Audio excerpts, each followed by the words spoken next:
So for this tutorial, I'm gonna show you the steps of starting up a new project for, initial Rhino drafting. So primarily 2D, but down the line, you can take this model or use similar steps for creating a model that you're gonna bring into 3D.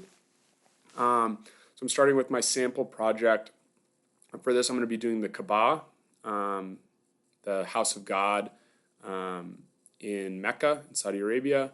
And so to start out, I spent some time gathering some initial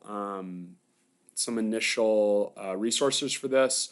A big one, which I'm going to be referring to, is this plan that has some of the kind of precise dimensions uh, of the building in question. This is in meters. That's fine for us. So we'll kind of look at that and how meters versus feet play nice in Rhino.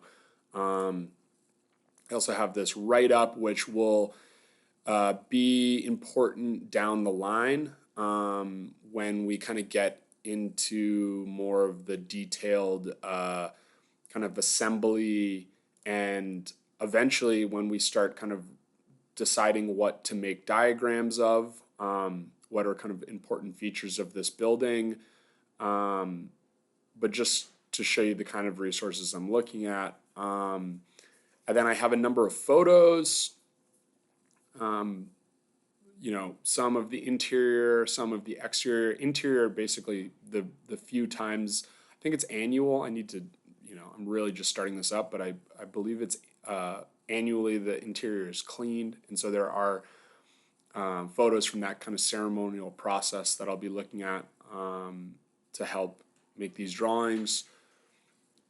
Some other images, primarily, this was a 3D model that these researchers put together, looking at the interior of the building, as well as some various representations in textiles and drawings, other formats, which will be useful. And then this last category is a few clips of entourage, just for things that I know that I will want to make little scale figures of down the line. I'm just kind of predicting that, that's going to be important for, say, a section of the building, just kind of seeing the, yeah. And so, let's see. So now kind of going back in here, this is, you guys can break this up however you want. This is how it's kind of a variant of my typical hierarchy for saving a project. That resources tab folder that I was just in is here. I today will be in DWG working, and I have my working Rhino files. I'll kind of have in here, and then when I periodically export drawings, either to test them or the final version, I'll have in this PDF issued folder. That's where I'm like exporting them to. And so I'll cover this in like another tutorial and in the workshop, but the actual kind of creation of these files, but I'm gonna skip that for now and just show you these are the two that I commonly use for drawings. The one we're going to make is going to be a little different because it's, is you guys at this point aren't bringing projects through to, contract documents. And so I'll open this up just to show you guys, open up each of these, but we're really just going to be working today in this SD and presentation template. So this is the other one. This is the kind of heavier duty. I just opened up the SD presentation one. So you'll notice, and actually, you'll notice there's nothing on here, but it also doesn't have, if you open up a blank Rhino file, typically there's the split, which you can kind of get to here, where we see these different kind of views. We see the perspective view with our grid, and with my save as, it's like I know at this early stage I'm going to be primarily in plan, just simple line work. And so I automatically am going to that top view, which I know is where I'm going to be working. You'll notice the grid is also turned off, which is something that we could turn off on these other views, but you know, here it's just like this is kind of my starting point. And just, again, just to show how this can like look a little bit different depending on what you're working on. This is like my basic one for early, schematic design, basically kind of the majority of the kind of project, the majority of what you do in architecture school. And you'll notice the different layers that I have kind of preset in here, with their different associated colors and line weight and all that, are not associated with materials. It's kind of purely graphical descriptions of the character of the line. And that's really different than how I set them up. Just this is like, you guys don't, no one has to do this, but just to show you kind of how a different template might look. This is for kind of when the project's a little bit more resolved and we're, creating more detailed drawings of things. And this is what my template for this one looks like, just to show that you can do a lot of different things with templates. So in here, I have all or the lines I'm commonly using, kind of marked, like drawn already. So instead of kind of having, presumably at this point I'm bringing in some line work for an existing project, and this allows me to easily like kind of match to the common lines I'm using. I also have the text is kind of in here already, like my default text settings. This kind of section here is for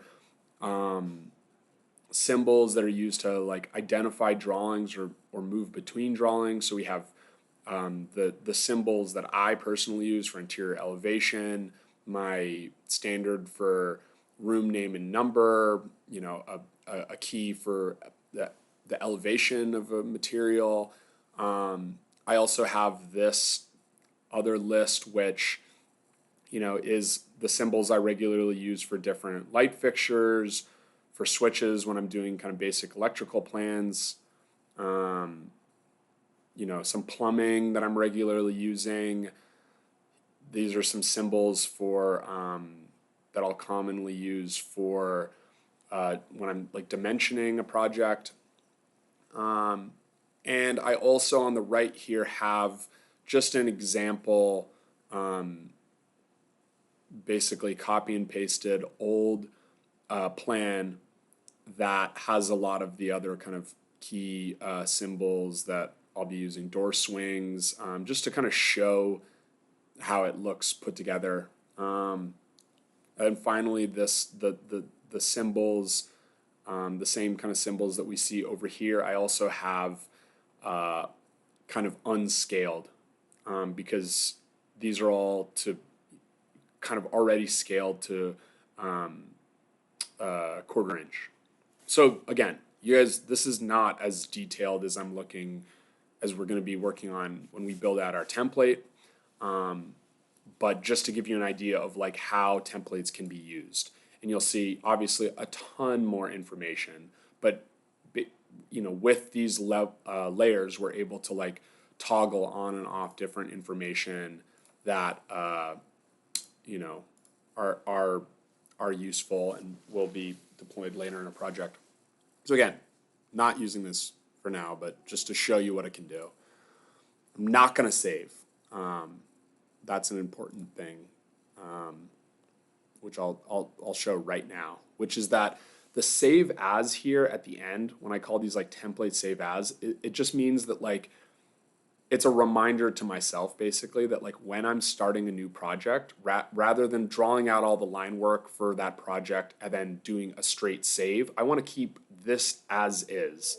so that for any new project, I can open this up fresh. And so the first thing I'm going to do is I'm going to save as. Again, I'm not going to save unless I'm making modifications to the template itself, but I'm going to save as here. And so now this, just because I've been working here, but you can navigate to the DWG working.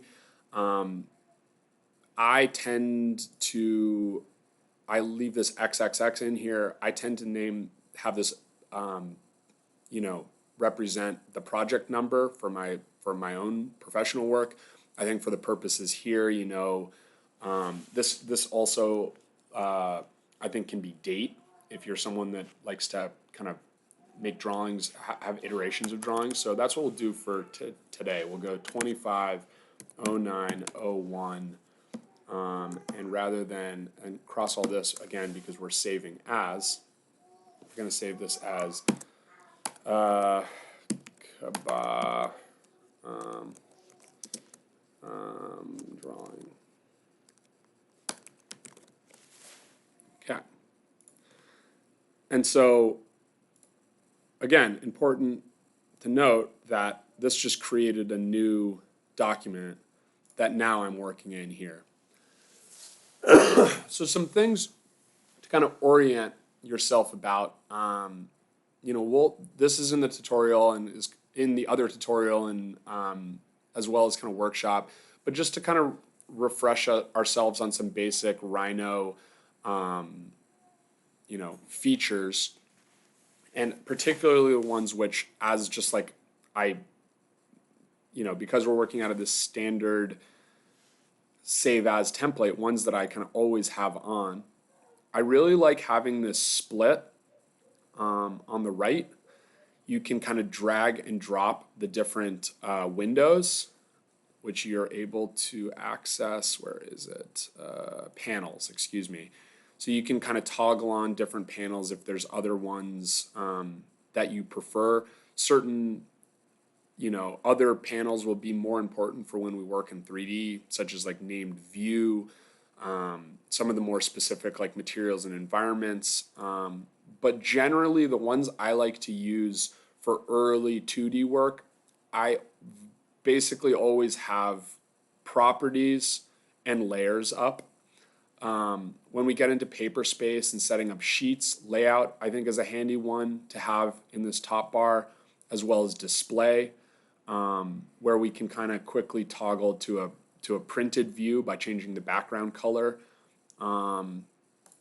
But yeah, properties, layers, and one other thing to note here is that you guys may have noticed that unlike when you open up a blank Rhino file, it's not bringing you to that file that says, that window that says, what do you want your units to be?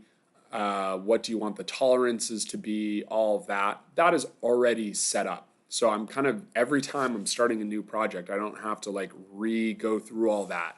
When I look down here, and we'll talk about these in a second, but all the kind of things that I like to have toggled on are already toggled on. It's already there for me. Another big thing here is, you guys will notice this might look crazy to you, but I personally like to work with a black background when I'm doing 2D drafting, in large part because of just the strain on my eyes. And you'll notice that like when I'm in this model space colors, so like if I was to, let's get into the cut line, if I make a line here with polyline, just bring that across, it's the purple, even though when I print it, it's going to be printed in black at the specified print width. So it allows you, these colors and the black, it allows you to, I think, still identify what layer is which, and sometimes even more than drawing with a white background with the all black print view, where some of the subtle distinctions between say the heavy line weight and the mid line weight might not be immediately evident, or even more kind of a tighter a tighter grouping would be like mid to light. But so I'm just selecting these, deleting them. Another thing to call out here. Oh, excuse me. This jumping ahead a little bit. Another thing to call out here, thinking about that kind of units that you're initially prompted with.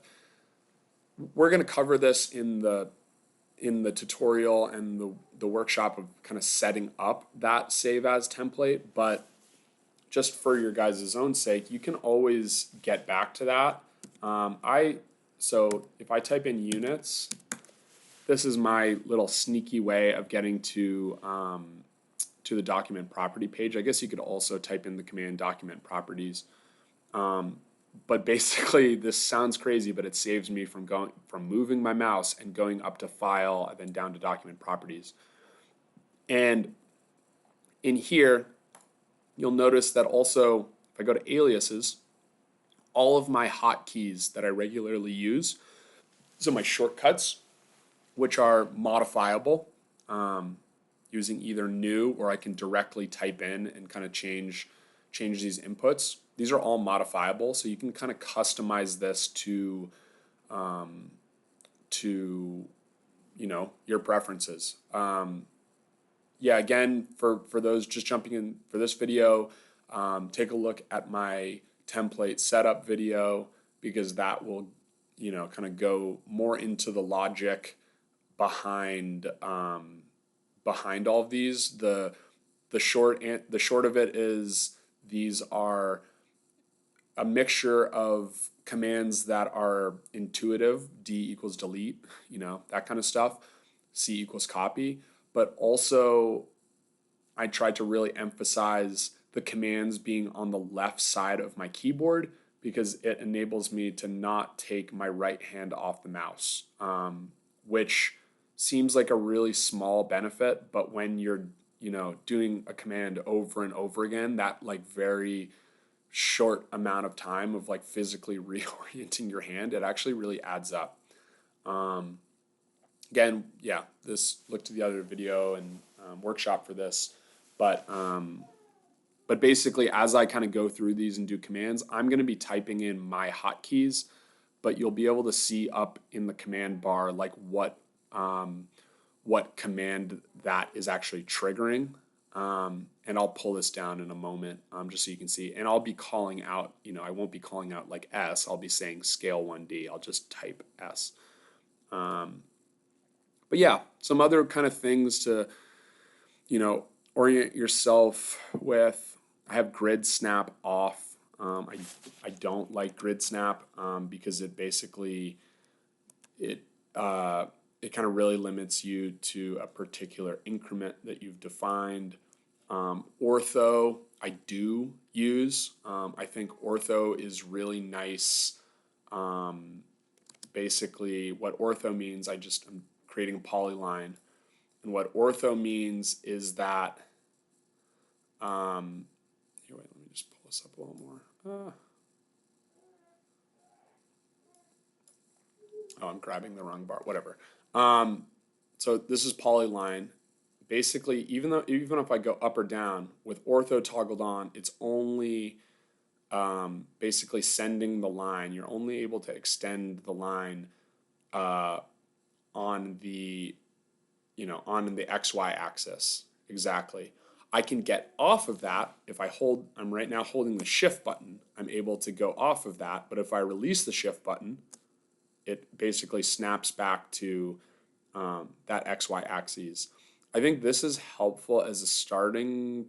I like to use this. Some people have this toggled off and it does the opposite thing, where just normally, you can kind of make this wherever. And if you hold shift, it snaps it to the XY. Me personally, I like to be really intentional when I'm making, kind of not orthogonal or not kind of XY axes drawings. So I like to just have this kind of that's how I work. But you can set this up however you want. I would just be aware of it. The gumball is turning the gumball on, this is this helpful, oops, this is this guy that pops up, where basically I can, instead of typing in the move command or like the rotate command, I can basically rotate it. It'll rotate it around its center, according to 90, say. And I think, or whatever, whatever angle you plug in for that. And I think this is really helpful because it very quickly is able to, move and turn your geometry in very precise, known ways, which is maybe a good general rule for Rhino, which is that when I'm creating any line work, so I just hit polyline, and I'm bringing it across, very rarely am I just, randomly, I clicked once, very randomly am I just like clicking another random point. I basically almost always, unless I'm connecting lines of like known distance, I almost always am typing my, the intended dimensions into the command bar, just typing. So like, rather than just drawing a line by going one point here and then going over here, I want to make a line that I know is precisely 10 feet long, say. So I literally just, I don't even have to, it kind of automatically is in the command bar, which is great about Rhino. You can just start typing, hit enter or space bar, and we'll give it. So I'll go 10 feet, enter, and then now it's kind of pinned. I'm holding shift and can rotate this around, or not hold shift because I'm in ortho mode and kind of snap. This is pinned to 10 feet. And then I click again, and that is my 10-foot increment. Because this is polyline rather than line, to kind of escape this command, I right click. And now I have my line. And I know that this line, if I go distance, which is basically tells you the dimension without leaving a dimension mark, distance is 10 feet. So that's, I think that's the best way to draw. And that's why, for instance, for our starting assignment, I had you guys start with getting all the dimensions down in your sketchbooks. Yeah. And so, oh, actually, I'm just realizing one other thing that I need to toggle on in this one that is not toggled on, and I'll update this in my save as file, but is project. And project is a good one to have on when you're, starting and you're going to be working in 2D, because project, what it does is it basically locks all of the line work to the origin point, to like the 0 point on the z-axis, which means while project is on, you're kind of locking yourself into 2D, and that's helpful. Basically, if you're moving a lot between 2D and 3D, it's possible to accidentally be drawing at a, slightly higher in Rhino space than the rest of your 2D line work if you're kind of moving between them. So again, I'll update that in the other one. I'm trying to think of other good general rules, and let me look at, I'll consult my little write up here. Good general, two general rules that I like to kind of have always in mind is do what you can to not take your hand off the mouse. So to kind of keep your left hand on the keyboard, your right hand on the mouse. Part of the way I do that is by setting up the macros or the aliases smartly, so that it's mostly on that left side of the keyboard. That's a really big one that helps. Another kind of general rule is move the mouse as little as possible.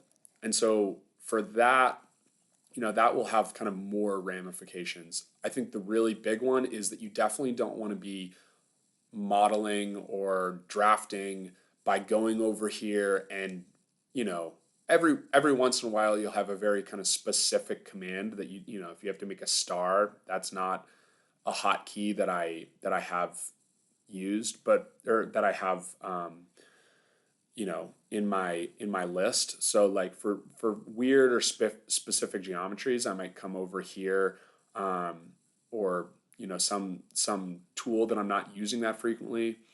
I may come to the bar, but by and large, like I'm the tools that I'm regularly using, you know, copy, delete, trim, match layer, a lot of these kind of common day in, day out nuts and bolts tools, commands, you should start to kind of really kind of get dialed as hotkeys because it means, you know, to make a line, or, you know, let's say rectangle, I don't have to kind of go over here and hunt through the options. I can just go rectangle, you know, click one point, I then type in 17 inches, I then enter 11 inches, enter, and it's done.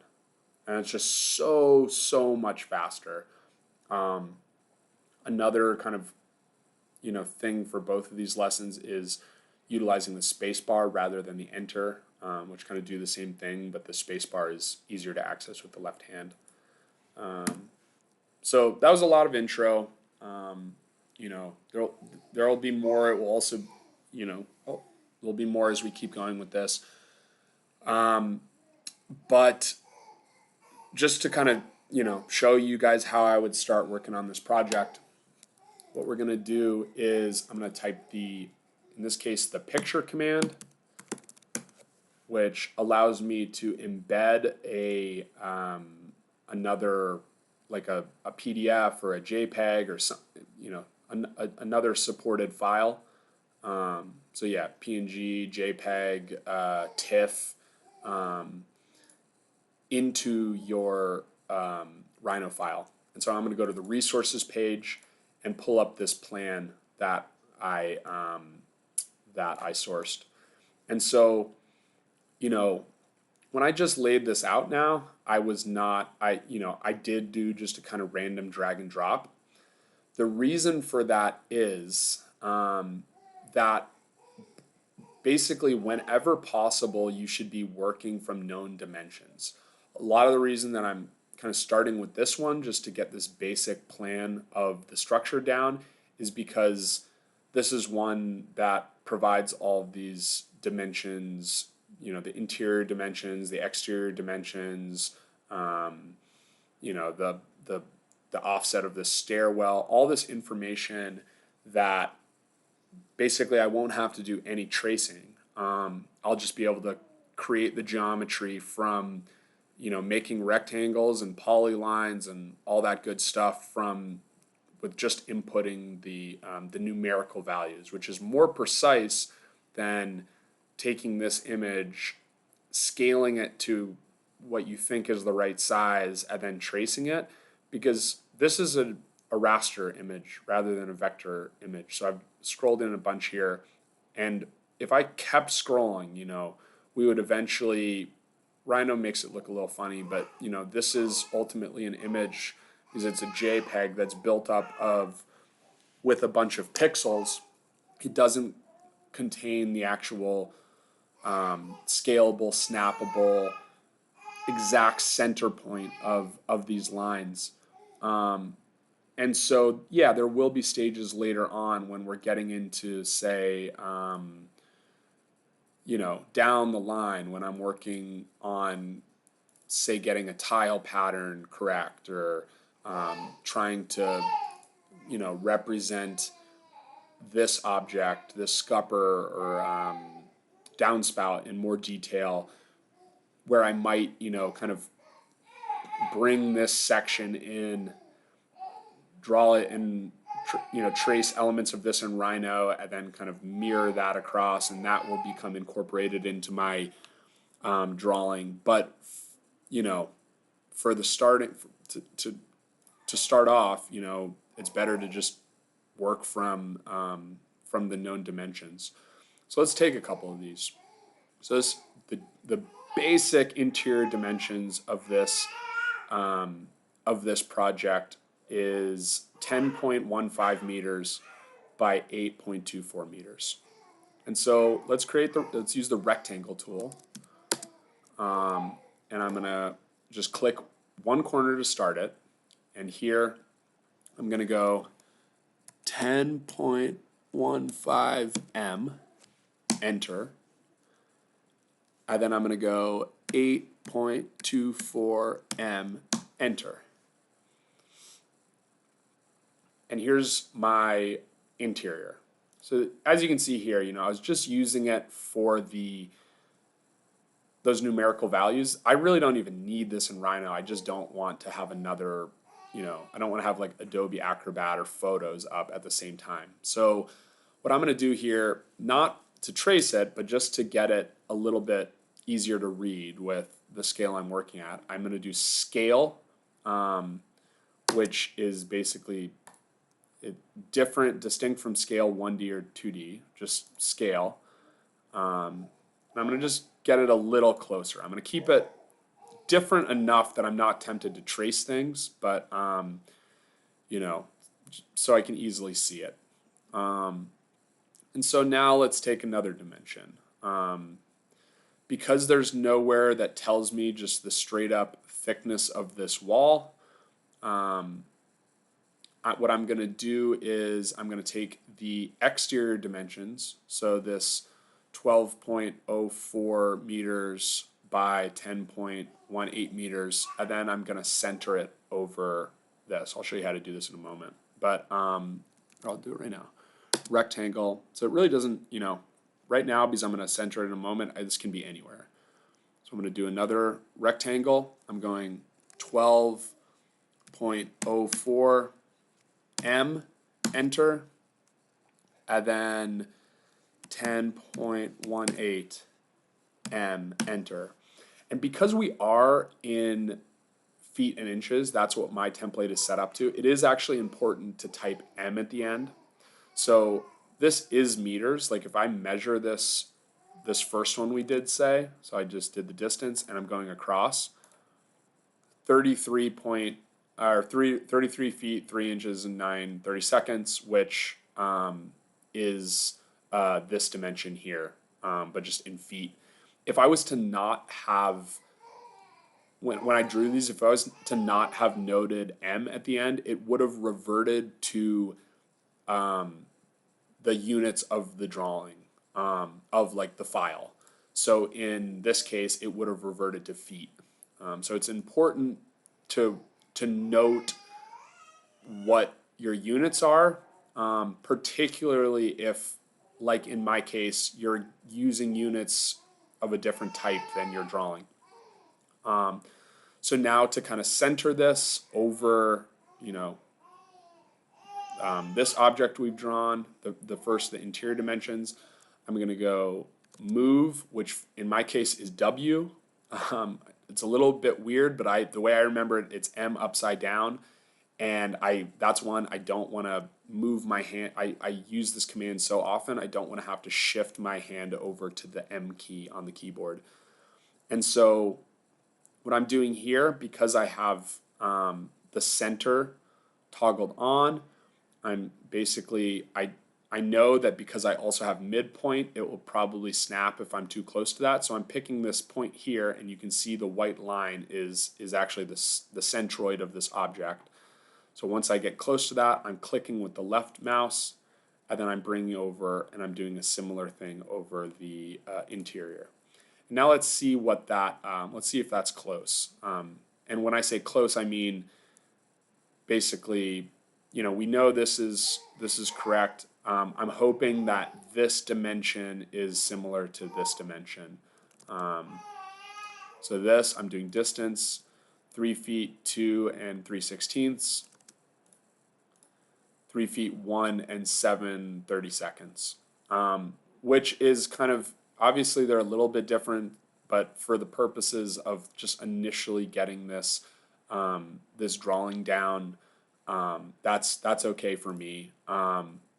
If, say, it really depends what information you're starting with. If, say, you were just given if you're just given this interior dimension and then given a wall thickness, you'd probably approach this problem differently.